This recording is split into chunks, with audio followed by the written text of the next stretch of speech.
and welcome to Beauty in the Biz, where we talk about the business and marketing side of plastic surgery. I'm your host, Maley, author of Your Aesthetic Practice, What Your Patients Are Saying, as well as consultant to plastic surgeons to get them more patients and more profits. Now, I'm very excited about today's guest. It's Dr. Theda Kontis. She's a facial plastic and reconstructive surgeon in a private multi-surgeon practice in Baltimore, Maryland. And the name of the practice is the Aesthetic Center of Woodhome. Now, Dr. Kontis completed her residency and fellowship at Johns Hopkins and is currently an associate professor there as well. Now, her best-selling textbook, Cosmetic Injection Techniques, is in its second edition and has been translated into 5 foreign languages.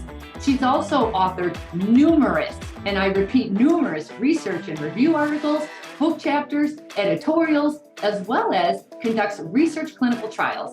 Now, Dr. Kontis has been very active in the American Academy of Facial Plastic and Reconstructive Surgery for the past 30 years and was recently elected to serve as the AAFPRS president, making her only the second woman to hold that title. Dr. Kontis, welcome to Beauty in the Biz and congratulations on your presidency.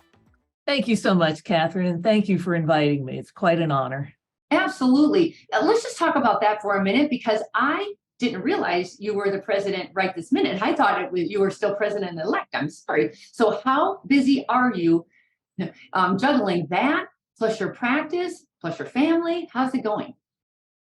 Well, I never could have done it if I had little children, but luckily my daughter's all grown and in medical school. So it's quite a challenge. It takes a lot more time than I thought it would, but it's really fun. It's fun to be involved and to be able to make changes. And I've been a member of our academy for many, many years and sort of came up in the ranks, and it's fun to give back.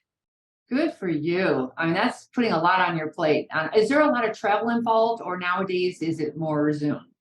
It's all Zoom. Recently, our marketing firm actually had me do all these Zoom meetings with magazine editors. And they used to take the president to New York City and go in a car and go from one desk to another. And it was fun, but it was not very productive because, you know, how many offices can you go to in a morning, you know? And I could have 6 meetings in the morning on Zoom. So it was fun. I really enjoyed doing, they call them desk sides, and working with all of the magazine editors. And it really is fun to get the word about being facial plastic surgeons and to trust your face to a facial plastic surgeon. To get that word and that message out it's fun. Oh, that's fantastic. So let's just talk about your practice. And I noticed when I was doing some research, when I met you a long time ago at the meetings, and then I was in your office, you had 2 surgeons, and now I see you have 3 surgeons. So what's the makeup of your practice in today's world? I joined my fellowship director. Most everyone has heard of Ira Papel. And Ira was my fellowship director. I was his first fellow. I finished in 1994. And the deal was, Ira said, I will train you, and then I want you to join my practice. So when I joined Ira, we had a very small operating room with 1 nurse who did everything, and we had 3 secretaries. Now we have 25 employees, a big operating room, a minor procedure room, about 10 nurses, and we hired a body plastic surgeon who was one of the Hopkins residents who rotated with us. And so he was a good match for our practice. But we don't, when people have a body plastic surgeon join their practice, sometimes they limit them and say, you can only do tummy tucks and breasts, and all the face stuff you need to give to me. But Ira and I thought that really isn't fair to him, because if he does a body work on someone and they want him to do their facelift, it's not fair for him to say, well, sorry, but I can't do it. So he does everything, and it's a really good match. So the 3 of us get along great. He's buying into the practice now, and it's been good. You know, you have to choose a partner that, like a marriage, and the 2 guys I'm partners with are really, really good marriage business marriage people. Right. Well, you also are very mild-mannered and reasonable. So I bet that helps a lot. But you also probably share the same values. Are you still doing reconstructive and research and cosmetic? Like, where are you spending your time? Mostly cosmetic. We all do mostly cosmetic. We do some reconstruction with cancer, skin cancer reconstruction.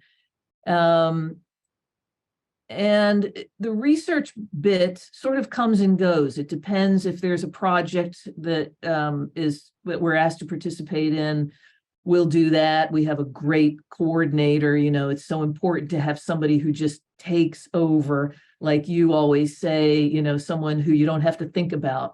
Well, we have someone who does that. And so she just runs everything and we fill in the blanks. And so I love doing clinical trials. I mean, if I could stop doing all my regular work and just do clinical trials, I probably would, because it's fun. But, that mix of things really makes every day just different and exciting. Nice. And then where are you at with the surgical versus non-surgical? Is it a priority in your office? Do you have that like patients for life mentality where they go up and down the ladder? They start with surgery, work their way down to non, go to non, work their way up to surgical. How did you feel about that? Well, let me backtrack a little bit on that. When I joined Ira is a rhinoplasty guy. And when I joined him, I actually said, are you sure you want another facial plastics person in your practice? Because we're going to be competitors. Basically, we're going to be fighting over the same patient. And he said, no, that's what I want. So I thought, I will never be the rhinoplasty person in the practice. Am I okay with that? And so the answer was yes, I was okay with that. So then the next question I asked myself is, how am I going to distinguish myself, separate myself from Ira? Like, why would someone come to me? So I finished in 1994, and that's just when Restylane and Botox started coming out. And I thought, I can master this. I can be the injectable person. And so I wrote a textbook on it. We did courses on it. So that became my niche. And that way, Ira does injectables and I do rhinoplasties. But he's known for rhinoplasty and I'm known for injectables. And my injectable patients are patients for life. They love you, they trust you, they appreciate your artistic eye. And when they're ready for something, I'm the person they ask. Is it time for this? Is it time for this? Fillers aren't going to do it for you anymore. You need this. So it's absolutely a gateway. And I think that the general plastic surgeons years ago made an error in judgment on saying, we're the surgeons, other people should do the injectables. And I think that was a mistake, that if you don't do injectables and you don't get good with that, you're missing a nice chunk of patients who love you, who want then to move forward with bigger things. Oh, there's such a balance there. I've seen it every which way where the surgeon says, no, I'm just going to let it go. I just want to be in the OR. But then you hire nurse injectors. So I'm sure you have several nurses there. Do you have them doing the injectables at all? The surgeons are doing it? No. And that's how we distinguish ourselves in the community, that the doctors do the injections. Nice. All right. And are you going to stick to it? Like, have you noticed it's taking you away from the surgical or not? Not a bit. Okay. Not a bit, but I'm busy. I mean, I see 35 patients a day, and some of those are injectables and some of those are people who want to talk about surgery. And, I can't tell you how often I'm injecting someone and they start asking me questions about surgery, and it becomes a cosmetic consult while I'm injecting them. So, I can't imagine not doing injectables or passing it off to someone else when I have their ear. I can't expect a nurse who is doing the injections to say, this really isn't going to work for you. You're at the point now where you need a facelift. They're not going to say that. Yeah. They're going to say, I think you need 6 syringes rather than 3. Yeah. So what are all these staff doing? You've got 24 staff and a lot of nurses. What are they all doing? Okay. I have, well, secretaries, obviously. I have a skincare and laser division, as well as the surgical side. So we've got 3 estheticians. We've got 3 laser nurses. So we've got that side of the business running with skincare, with selling products. The Allergan company does a review of metrics to compare us benchmarking, and our esthetician is off the charts in selling products. So they really have it down, and skincare is such an important mesh with cosmetic surgery. You've got to change the skin quality to get the best results. So we've got estheticians, we've got laser nurses, we've got 2 ORs going all the time. So we need nurses for recovery, nurses for the OR, 2 rooms going. So that's a lot of staff. Yeah, that is a lot of staff. Any staff tips? I don't know if you had the dip like others, the post-COVID. Did you have HR issues or any tips on managing staff at pre-COVID or post-COVID? Well, yeah, the staff really sort of laid the law down with us and said, we could go to Wendy's and make X amount of dollars an hour, and you're only paying us this. So what could we do? We had to give everybody got a raise to get them up to this competitive with Wendy's and Burger King thing, So yeah, they sort of held us hostage with that, but they all stayed through COVID. They all stayed. They knew we were getting the PPP loans to save them, to keep them with income coming in, to save their jobs. We didn't lose anybody. Nice. So just out of curiosity, does Wendy's still pay like that? Or can you now, You can't take money away from you. Can't take it away, once you give them a raise, yeah. So what are you going to do? I mean, the cost of living's terrible, so what are you going to do? Yeah. We're so busy, all the practices around the world that do cosmetic surgery are, going crazy. Yeah.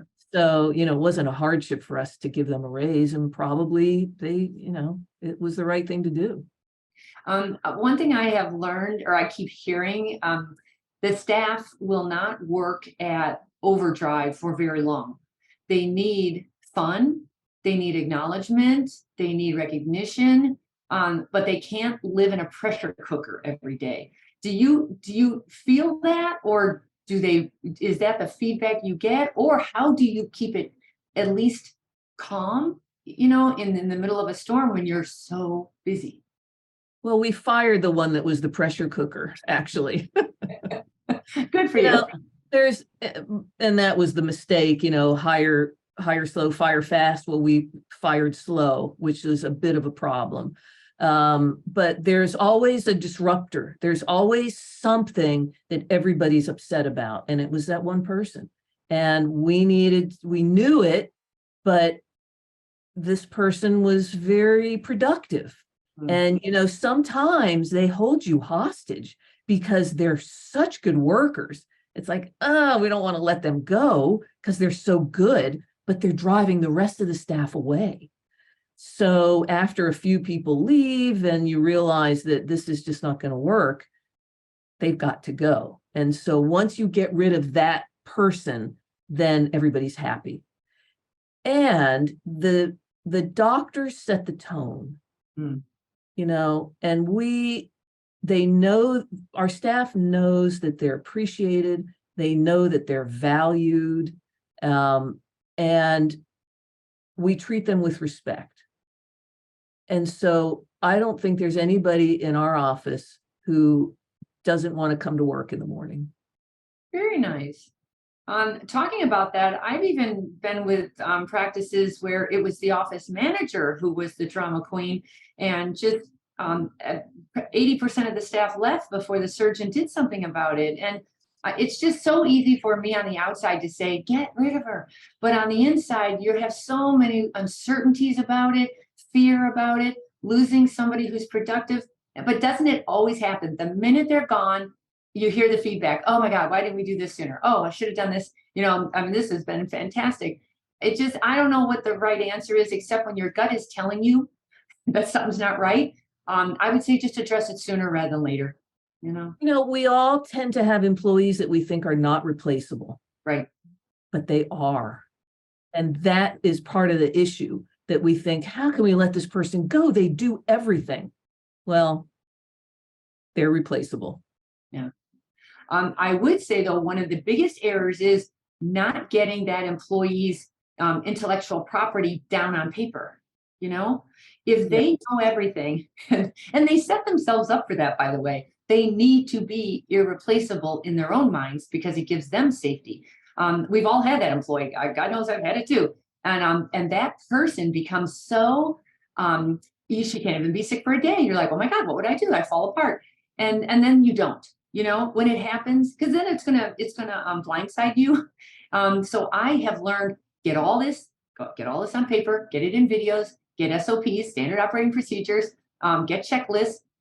Do not let them walk out the door being the only person in the practice who knows what's going on. Absolutely true. And when we let this person go, part of what we had her doing is sort of teaching other people how to do what she did, which was not rocket science, but we sort of moved her around and had her show people things. And I think she saw the writing on the wall. But to have your staff be able to multitask is so important. Never have one person who does one thing and they're the only ones who know how to do it, because they do hold you hostage. And they're done that. So give me running a practice, as long as you have, first of all, the surgeons themselves, any tips on how 3 surgeons can work together harmoniously? Well, they all listen to me, which is good. Are you kind of like the deciding factor? If it's pretty much. My 2 partners are very calm, easygoing. They don't get riled up about anything. I'm the more emotional one. I sort of take charge of things, and I tell them, look, it needs to be boom, boom, boom. And they say, okay. So, it's not a power struggle. We all feel comfortable enough to disagree with each other if we need to. But it's just a very respectful, nice group. And so many times you hear of people joining another physician and it just doesn't work out. And I think it's too much of everybody trying to be the boss, trying to dominate one or the other, not agreeing about things. And then what do you do if there's 2 of you? You're at an impasse. But my 2 partners are just easygoing, easy to get along with guys, and it just works. I'm very fortunate. Yeah, I don't hear this very often, so please enjoy that. Yeah, I do. It's not always that way. I do think it's true when you have 2 alphas in the office, that just can't work. One has to be the alpha and one has to be the go along, or stay out of each other's way. Like, you do the marketing, I'll do the admin, like something like that, like tight boundaries perhaps. But I'm just glad it's working for you. That's fantastic. Now, are there any plans to grow any more, or there's been so much talk about exiting? Like, how do you exit these practices? It seems to be changing very quickly. There's a lot of talk about private equity coming in and taking over. Any thoughts about that? I don't know of one person who has sold to private equity who said, this is the best thing I ever did. Oh, no. It's terrible selling out to private equity, because you've made your baby, and now you're going to give your baby away, but you still have to be parenting for a while, and you're watching somebody else take care of your baby. And it's horrible, because it all suddenly becomes about the money, and it's not about your staff does not benefit from it. The only person that benefits is the physician who got their millions of dollars for their practice. And we're not going to do it. Our exit strategy is going to be different. Ira's older than me. Ira's going to eventually, in a few years, start phasing out. We hired Emil Brown, our body guy, as part of the next generation. He'll eventually take over the practice after I leave. We're looking now at somebody to replace Ira, somebody who has rhinoplasty knowledge, who can sort of fit into Ira's practice model and sort of take that going. So our way of keeping the practice going is to have a succession plan. If I were in practice by myself and getting older, I think that probably selling out to private equity is maybe a good thing. You get your golden handshake and then you leave. But it's a really tough thing on your employees who, we love our employees, and employees aren't happy once the practices get sold.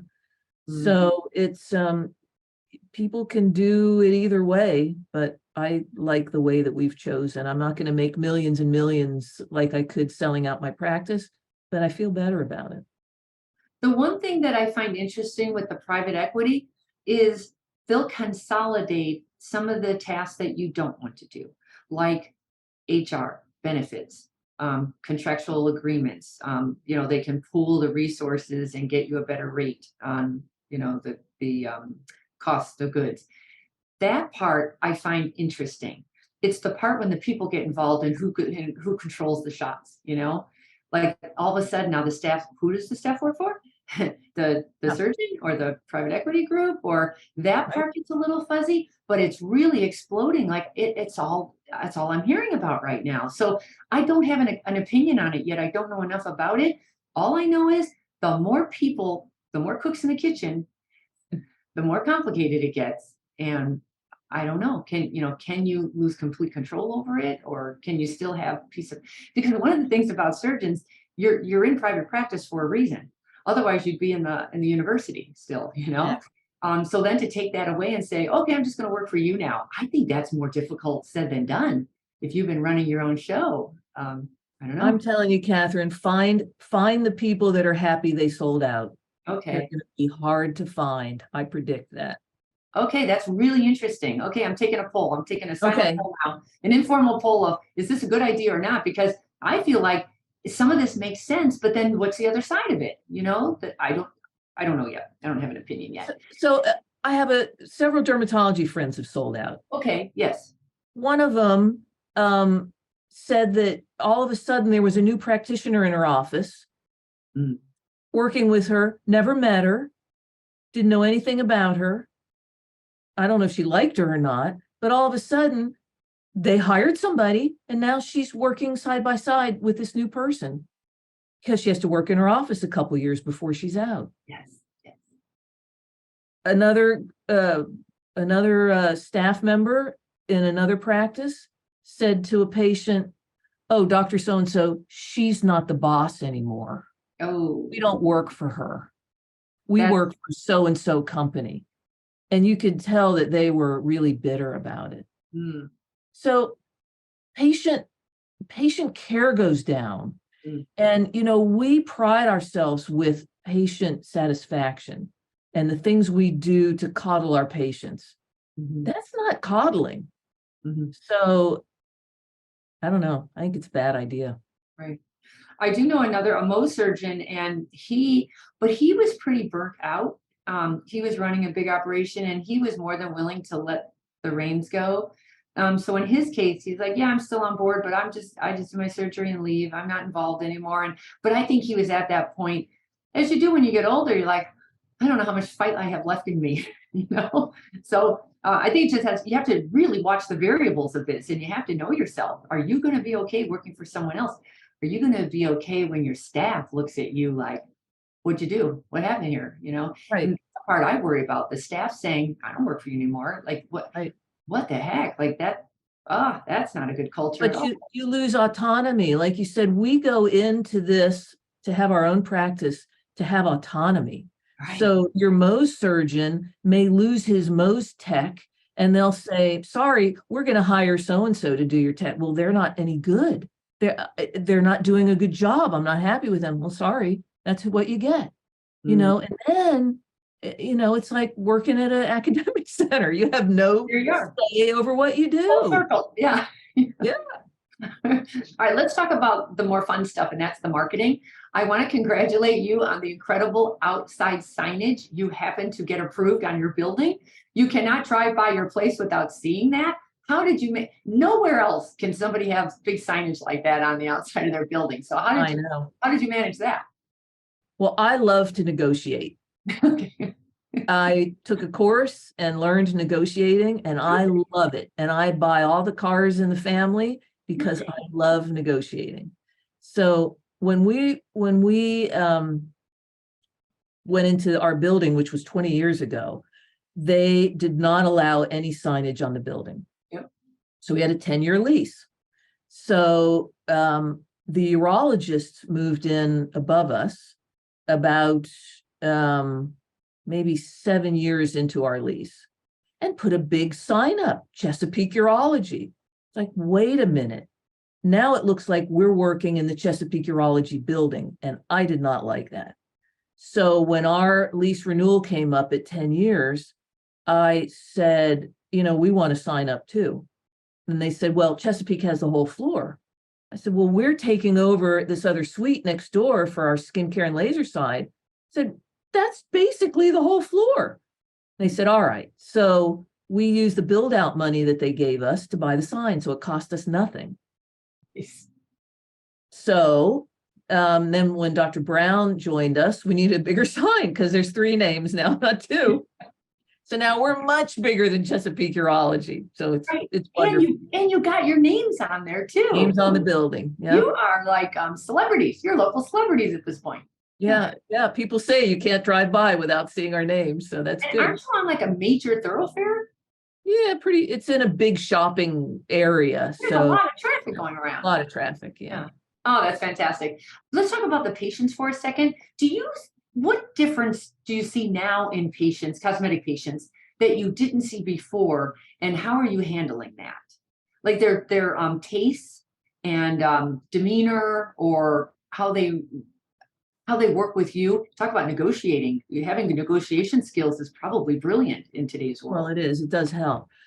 I tell you, Catherine, it's really, I've had this conversation already twice today. Oh. People are angry. People are angry. They're unhappy.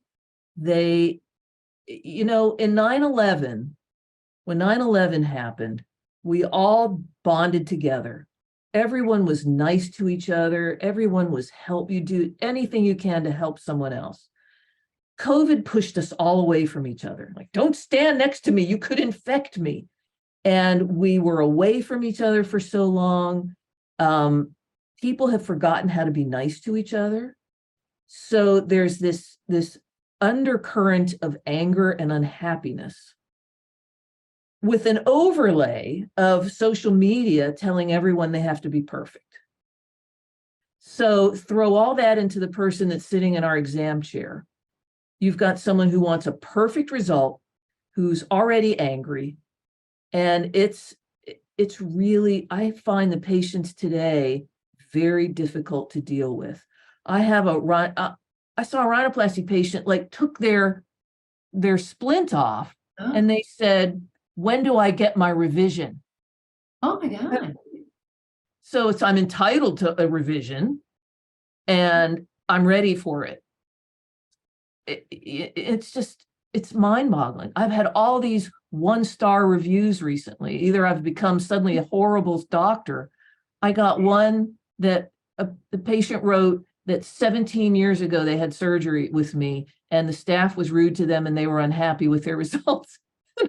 I had to write back. I really don't understand why it's taken you 17 years to write a comment like this. I wish you had at least come talk to me so we could figure out what the problem is. But 17 years, they're going to start writing 1-star reviews? I don't know. I don't get it, but it's a very interesting question that you ask, because people are very different right now. They're hard to please, and it's just a different mindset. Well, some surgeons now are even videotaping the consultation. They're videotaping the all of the consent forms. Like it's gotten, that feels so defensive. Like that can't be building a great relationship if you're videotaping people. But I don't know what the answer is, you know? Do you protect yourself or do you just hope to God these people are reasonable? You know, it's all, you have to protect yourself. I'm not videotaping consents. You have to trust your gut. You know, so many times if the staff doesn't like a patient and I don't like a patient, it's probably better not to operate. You know, we always say you never regret not operating on someone. Right. And that is so true. It's a tough world right now, and social media has not helped. Are you actually active on social media? And if so, like, are you spending any of your time there, your personal time there? I had patients tell me you've got to get on Instagram. So I got on Instagram and I realized that it was such a waste of my time that I'll post some things periodically just to let people know what's going on. But it doesn't really bring me patients. So, you know, I think if I were a young person starting my practice, I think you have to be in social media.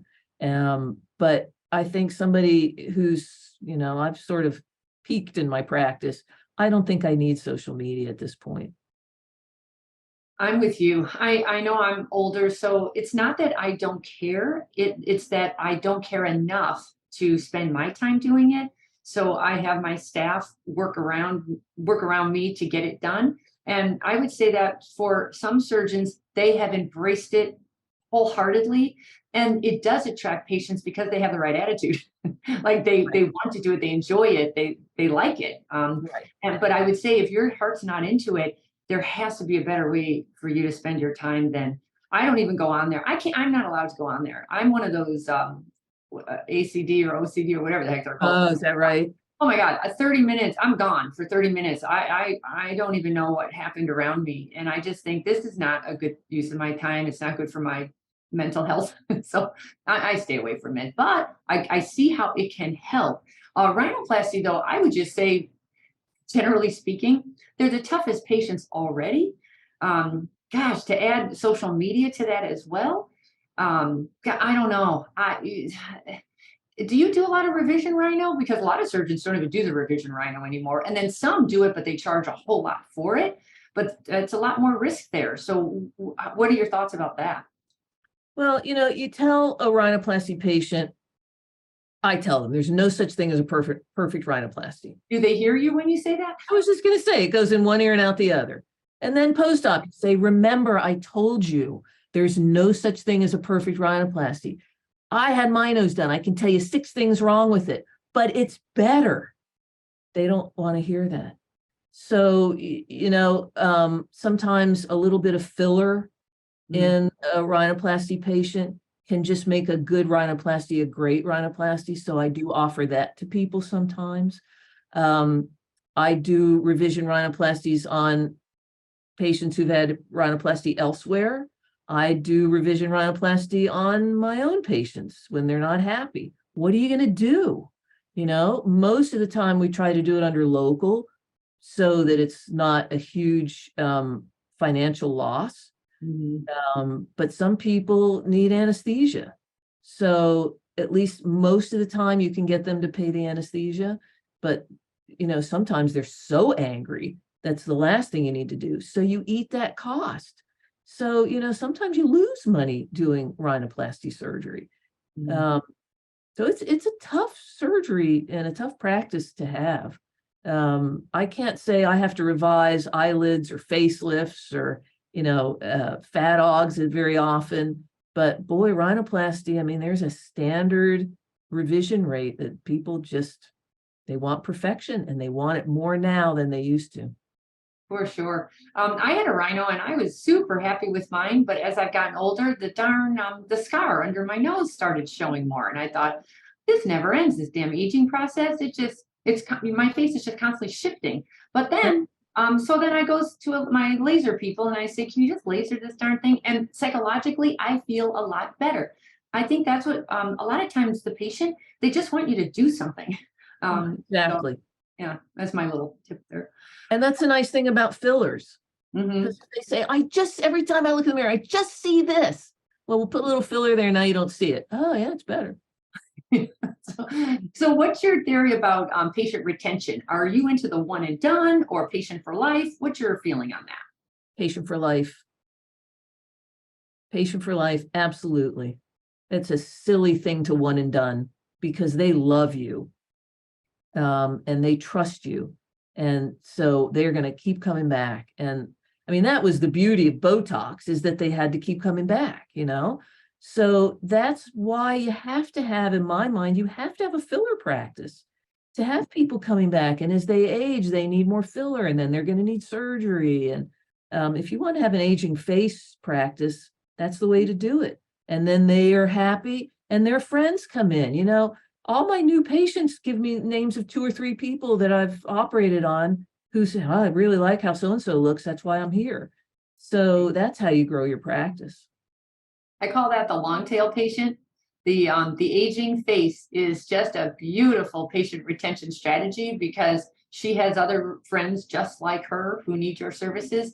They care a lot more about your credibility and your credentials and your reputation than some of these younger folks do.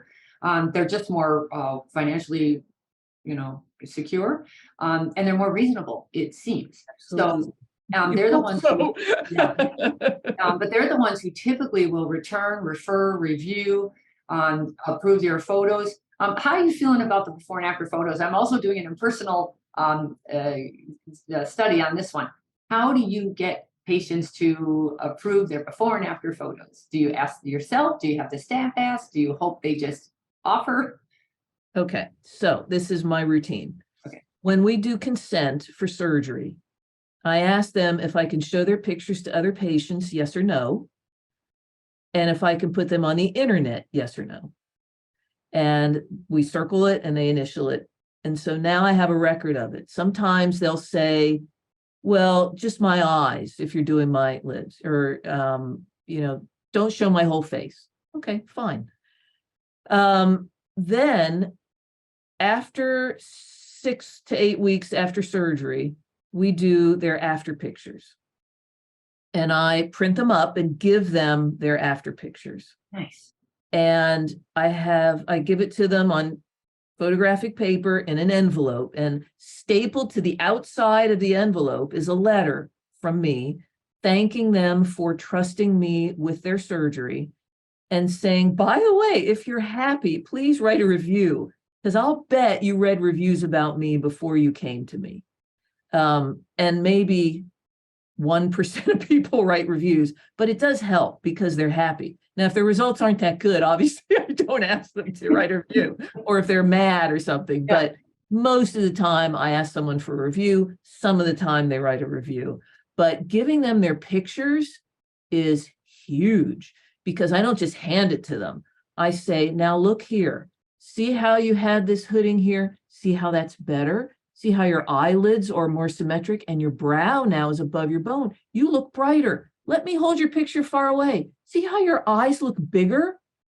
And I show them what they need to see because they don't see what we see. Good point. So it's really important. Don't just hand them the pictures, but actually explain their results to them. So, this little bit that you see here, that's probably going to get better. We'll take pictures again at 3 months and we'll see. So I give them their pictures. I ask them for reviews. And then if I think their pictures are really, really good and I do want to show them, I'll ask them again. And sometimes they'll change their minds. I think you're doing the best you can is when you ask yourself personally, they'll say yes to you way more than they'll say it to the staff. So I think you're doing all the right things. I have always said, give your patients their photos.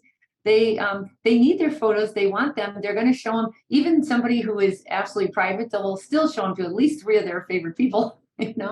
Absolutely. Yeah, and nobody remembers what they used to look like unless you show it to them. So let me tell you, that has just giving them their pictures has made unhappy patients happy. I don't really see a difference. Well, look at this. wow, I looked like that. I had no idea. Because they think they're going to look like someone else. There's this thought that if they have cosmetic surgery, it's going to completely change their look. Right. And they say, well, no one noticed. Well, what did people say? Well, they say that my hair makes me look younger. Well, they notice. They just don't know what they notice. And that's a great result. And then you show them and they get it, hopefully. So true. So what do you think in today's world, what would you say is one of the biggest challenges of being in a cosmetic practice or running one or keeping it competitive? What would you say is the biggest challenge? In today's world, I think it's dealing with these angry patients. I think that there's a lot of body dysmorphic, and we're terrible at figuring out who has it. We've done a study that showed that we all think we're great at it and we're terrible at it.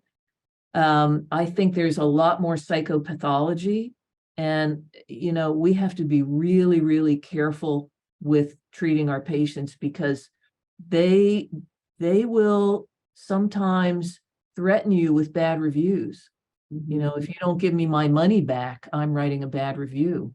And it happens. I've had it happen, and I'm sure everybody listening has had it happen. It's terrible. So the patients today are very, very challenging. And I think that you have to go with your gut. If you have a bad feeling about a patient, try not to operate on them or treat them. Or if your staff has a bad feeling too, I would listen to them, because they oftentimes treat you differently than the staff. And you just want to know as much intel as you can before you say yes to that patient. Absolutely. My staff has a code in the computer where they put a lot of stars. Yeah. And what that means, they don't like them. And it's so funny. I always say, don't you have some kind of a code like A for angry, like a big A with a circle on it? And that tells everyone, uh-oh, we've got a hot one here. A lot of stars. No one knows what stars mean. They think it's good. That's really brilliant too. So back to AAFPRS. As you as the president, is there like one big issue that you were trying to address during your presidency? Is that too? There's always a lot of issues. Our academy itself has an issue with transparency. So I'm working really, really hard at increasing the transparency of what we do, because we do so much, but people don't know it. So I'm doing videos, we're doing more e-blasts, we have a Facebook group, and still people don't know what's going on. We've done everything but smoke signals, but so trying to get people more in the loop. And then what is really kind of fun is advocacy. We're writing right now, we're working with United Healthcare. They've developed a policy that is really not in the best interest of the patient. So we're working with them to try to get the policy changed. So those are some of the big things we're working on. That must be an act of God, huh? Changing policy. Can't imagine. Yeah. Oh my gosh. Yeah. And they're very good at not communicating and making it impossible to communicate with them. It's really how they hide behind everything. So so it's a little bit at a time, but we're making some progress. Good for you. So I want to wrap it up now, and I like to wrap it up with this last question, which is, tell us something we don't know about you. Well, that's a very fun answer, because you were not going to believe me. But the thing that you don't know about me is that I am ticket number 664 for Virgin Galactic, and I will probably get my space stride in about 2026 or 2027. No kidding. That is amazing. Really? Yeah, I bought a ticket. I did not see that coming, Dr. Kontis. I know. Is it rude to ask how much is it? Oh, it's a lot. It's a lot. But you work hard your whole life and you think, what am I going to get out of all this work other than just the satisfaction of taking care of patients? And, I have a nice car and I have a nice home and, what do you need in life? But that's a dream that I've always had. And I thought, I'm just going to do it. And I asked my husband if it was okay with him if I bought a ticket. And he said, there's no way he's going. But I did. And I'm really excited about it. Okay, you win for the most unusual answer. Oh, wow. Good Cool. for you. Go, girl. My Lord. Thank you. Doesn't that give you something to look forward to? Oh, it does. And part of the training is that we got to do this zero gravity flight where you go on this airplane that does parabolic flight. So it goes up and then when it comes down, you're weightless. And so you get to feel what it's like to be weightless. And they do that for you so that when you finally go to space, you can unhook your seatbelt and be weightless, but it's not the first time, and you can actually enjoy looking at the Earth from space, and you've already been weightless. So that was fun. Unbelievable. Okay. Wow. If anybody has any questions for you or would like to contact you, how would they do so? They can email me at tckontis@aol.com. And no jokes about the AOL. I'm old, okay? You might want to just change over to Gmail. Yeah, I know. You might want to think about that. And then what's your website? ACW or something? ACW Plastic Surgery.com. Mm-hmm. Okay. Dr. Kontis, it has been an absolute pleasure. I will never forget this. Now I think I need a really big goal because I wasn't thinking that big. Okay. And then thank you so much for being here. I will see you at an upcoming meeting, hopefully, and enjoy your presidency. Congratulations. It's always a pleasure, Catherine. Thank you. Thanks so much. And that'll wrap it up for us at Beauty in the Biz. So please do me a favor and subscribe and leave us a review if you haven't done so already. And then if you've got any feedback or questions for me, you can leave them on my website at catherinemaley.com, or you can certainly DM me on Instagram at catherinemaley.mba. Thanks so much. Talk to you again soon. The fastest way to success is to model other successful surgeons who have what you want, but you can only see their results, not the path they took to get there.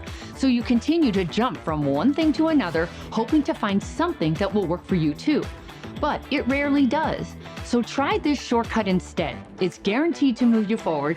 I compiled my intellectual property to grow cosmetic revenues, everything I've gleaned over the years, into one playbook of the most successful practices and what they do to win. Go to cosmeticpracticevault.com and let's grow your cosmetic revenues.